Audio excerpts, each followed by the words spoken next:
നമ്മുടെ പുതിയ വീഡിയോയിലേക്ക് സ്വാഗതം. ഇന്ന് നമ്മൾ നിൽക്കുന്നത് കൊല്ലം ജില്ലയിലെ നീരാവിൽ എന്ന് പറയുന്ന സ്ഥലത്താണ്. ഇവിടെ ഒരു 3 കിലോ വാട്ടിൻ്റെ സോളാർ പാനലാണ് നമ്മൾ ഇൻസ്റ്റാൾ ചെയ്തേക്കുന്നത്.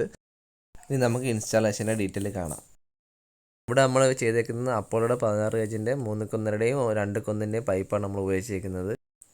ഇവിടെ നമ്മൾ വെച്ചേക്കുന്ന പാനൽ എന്ന് പറയുന്നത് അദാനിയുടെ ഏറ്റവും ലേറ്റസ്റ്റ് പാനലായ ടോപ്കോൺ 620 വാട്ട്സിൻ്റെയാണ് നമ്മൾ വെച്ചേക്കുന്നത്. നമ്മളിവിടെ കേബിളിങ് ചെയ്തേക്കുന്ന രീതി ഇങ്ങനെയാണ്. 50-ൻ്റെ അലൂമിനിയം ഡൗൺ കണ്ടക്ടറാണ് നമ്മൾ ലൈറ്റിംഗ് അറസ്റ്ററായിട്ട് കൊടുത്തേക്കുന്നത്. അതേപോലെ തന്നെ 4-ൻ്റെ DC വയറുമാണ് ഉപയോഗിച്ചിരിക്കുന്നത്. നമ്മളെല്ലാ വർക്കും ചെയ്ത കണക്കാണ്. സ്ട്രക്ചറൊക്കെ ഒരടി ഹൈറ്റിൽ കോൺക്രീറ്റ് ആണ് ചെയ്തേക്കുന്നത്. അതുകൊണ്ട് സ്ട്രക്ചറൊക്കെ നല്ല സ്ട്രോങ് സ്ട്രക്ചറായിരിക്കും. നമുക്ക് ഇൻവെർട്ടർ സൈഡിലേക്ക് പോകാം. ഈ കാണുന്ന രീതിയിലാണ് നമ്മൾ ഇൻവെർട്ടറെല്ലാം സെറ്റ് ചെയ്യുന്നത് എല്ലാ സൈറ്റിലും. നമ്മൾ വെച്ച ഇൻവെർട്ടർ എന്ന് പറയുന്നത് മൈക്രോടെക്കിൻ്റെ 20 ആമ്പിയർ ഇൻവെർട്ടറാണ് വെച്ചേക്കുന്നത്. ഇത് 10 വർഷം ഓൺ സൈറ്റ് വാറണ്ടിയാണ് നമുക്ക് ലഭിക്കുന്നത്. അതുപോലെ AC/DBയും DC/DBയും ആവൽസിൻ്റെ പ്രീമിയം DBകളാണ് ഉപയോഗിച്ചിരിക്കുന്നത്. നിങ്ങളെ വീട്ടിൽ സോളാർ വയ്ക്കാൻ കാത്തിരിക്കുകയാണെങ്കിൽ നിങ്ങൾ താഴെ കാണുന്ന നമ്പറിൽ ഞങ്ങളെ കോൺടാക്ട് ചെയ്യുക.